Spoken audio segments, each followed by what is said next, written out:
let's talk about Molly Ivins. Hi, Matthew. And how much we miss her and need her. Oh boy, is her voice needed now more than ever. She's more relevant now than probably when she was alive. I've gotten flack for that, but it's just the shit is that much worse. I bring to you our own Molly Ivins. Molly Ivins appeared in papers all over the country. How many legendary print journalists are there? I'm a Texan. I drive a pickup truck. I drink beer. I hunt. I'm a liberal. So what? What's your excitement level about that? Being able to share Molly Ivins with a big audience of moviegoers. This is exactly what I wanted to happen. People need to know who she is, what she did, what she said, and how much truth she spoke and how relevant it is to what's going on right now. Molly came in like a house of fire, making riotous fun of the legislature. Representative so-and-so has the IQ of an adolescent pissant. I see him in the Capitol the next day and they say, baby, you put my name in your paper. We just hit our 7-year mark on this project, which is the average time for a documentary. So we came in just under that. And actually we kicked it off literally at this time, 7 years ago. I was in Texas with my producing partner, Carlisle, and filming our first 6 interviews. A labor of love, passion, and nobody could have ever told me I'd be sitting here right now talking to you because the film is about to go into movie theaters across the country. Wow, that's amazing. I accidentally became an authority on George W. Bush. Like the guy who climbed Everest, it was there. The people who Molly took apart were the right people to aim at, and they knew it. What's your take on Newt? The draft-dodging, dope-smoking, deadbeat dad who divorced his dying wife. Molly could be very rough on progressives. In my opinion, the Democratic leadership is gutless to an extraordinary extent. We really are in an era where I think people are hungry for truth. They're hungry for real life, real stories, real people. Because there's a lot at stake and people need community and they need to hear stories of truth and they need to understand how people live, but they also need to have an understanding of history. All right, I have come to cheer y'all up about the state of politics in this great nation. I know you think that it is looking dark and gloomy. Cheer up, it could always be worse. You could be living in Texas. It was fascinating to learn about her background, that it was one of privilege. And she had this very austere, authoritarian father, she called the General. General Jim. I don't think that was too affectionate in the way that she meant it either. I would tend to agree. I mean, her sister Sarah and her brother Andy, they all called him the General. And she really rebelled, I mean, pretty early on against that kind of privileged background. She went to a segregated high school, but I mean, early days, she was really supportive, I guess you could say, of the civil rights movement. One of the things she says, and it's very true, when you grow up in the South, and Texas is considered the South, when you grow up in the South and you grow up in segregation, you sooner or later realize that people are lying to you, including your parents. Because, everything was segregated. So it's like when you look at, it's like there's a black fountain and there's a white fountain and the little kids are drinking. You can't drink out of the black fountain. You can't, it's like, it makes no sense. Why? That's the cleaner fountain. Unfairness. To point that out, to shine a light on it, to say, why are these people being treated this way? That was in her. I had been asked to join the New York Times. They wanted Molly for the unique voice, the iconoclast, but they wanted her to fit into the times. As we say in Texas, that dog don't hunt. Damn, it's good to be back home again. One can make a difference in Texas. What the hell they need with one more liberal in Berkeley, California, for God's sake. Finding money for a project like this is very, very hard. Molly had died in 2007. We took it on in 2012. We hit the road. We put in our own money at first, myself and my 2 other partners, James Egan and Carlisle Vandervoort, ponied up $10K total. It took us 6+ years. It's hard. We didn't get any. We got 1 grant, the Roy W. Dean grant, and thank you, Carol Dean. I went and pitched this to several entities, people who knew who Molly was, loved Molly. But I think I got 2 or 3 responses back, and this is, I want to say, in 2013, after I had a sizzle and a funding cut from my first 7, 8 interviews was, it's a biopic and she's dead. That was like, oh my God. Now I had made biopics. I'd done Jackson Browne, I had done Ted Hawkins, I had done Marvin Gaye, I've done a slew of music documentary.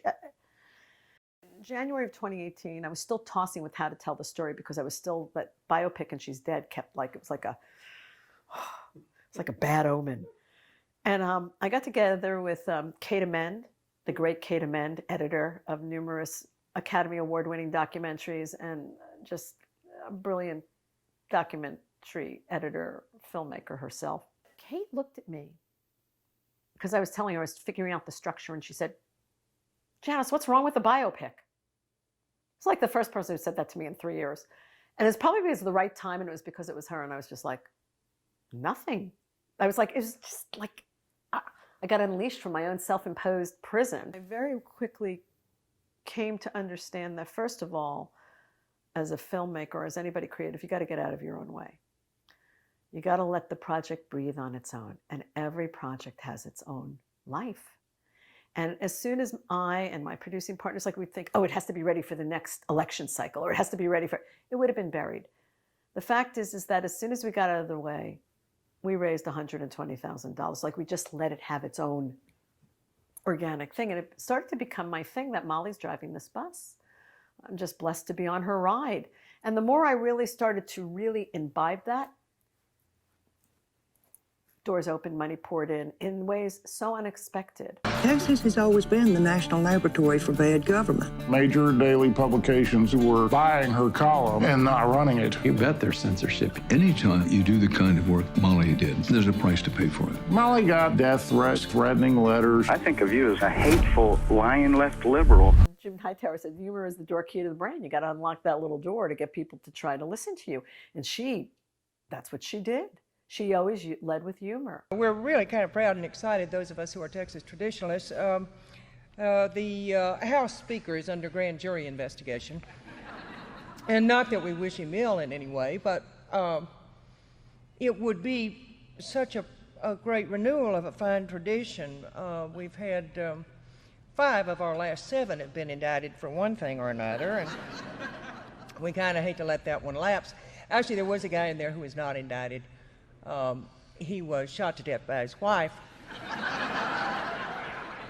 Although she was indicted, she was not convicted.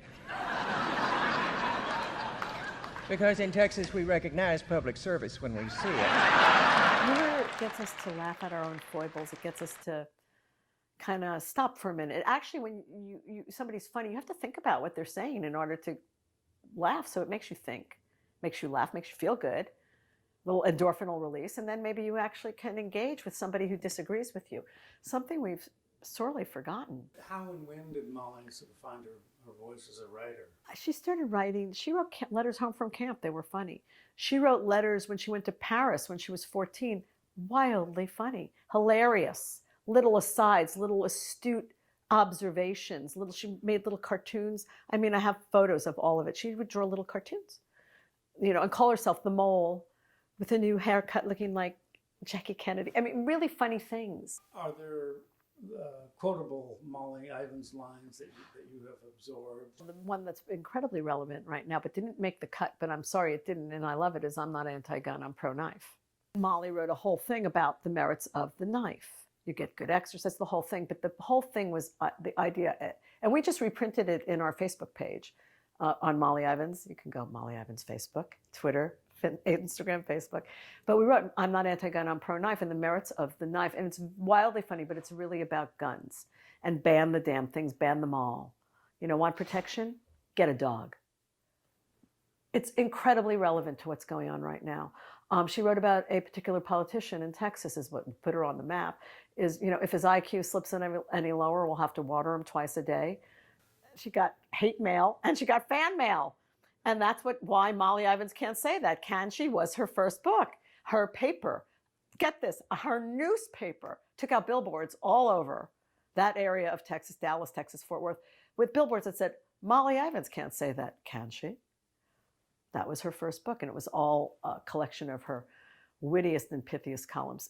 She said one of the most famous ones, which has been appropriated currently for He Who Shall Not Be Named, who resides in the White House, which is, it was about Pat Buchanan's Culture War speech in 1992. Molly the next day wrote, and she said, well, I'm sure many of you were quite dismayed by Mr. Buchanan's speech last night in the 1992 Republican convention. Personally, I thought it sounded so much better in its original German. That has been appropriated for He Who Shall Not Be Named, and that quote goes to Molly Ivins. This film is, it's there to make you laugh. It's there for you to know who Molly Ivins is because she should be known. But it's also her reminder. It's a call to action. It is up to us. It's we the people. She said, you know, we are the ones who make, we're the deciders. We keep pretending that the political spectrum runs from right to left. It doesn't. It runs from top to bottom. It's not those people in Washington. It's not those people in your state capital. This country is run by us. We're going back to a corporate oligarchy. We are in a corporate oligarchy, a feudal system, if you will. And that's not left to right, Molly said. It is top to bottom. And always has been. It's about who's getting screwed and who's doing the screwing. And you know what? I don't care whether you're a Republican, you're a Democrat, you're an independent, you're a greenie. If you're a middle-class person, you're getting screwed. We all are. We all deserve health care, education. There's certain basic rights. And we all will agree about that. You know, we can agree to disagree, but we can find our common ground, and it's much greater than what anybody thinks. And I think that's would be her overriding message. Vote. Take your civic responsibility. Don't be indifferent. As a Holocaust survivor, that a part of another project I have said, evil does not need your help, just your indifference. Raise hell, y'all. Somebody has got to look them in the eye and speak truth, and she did.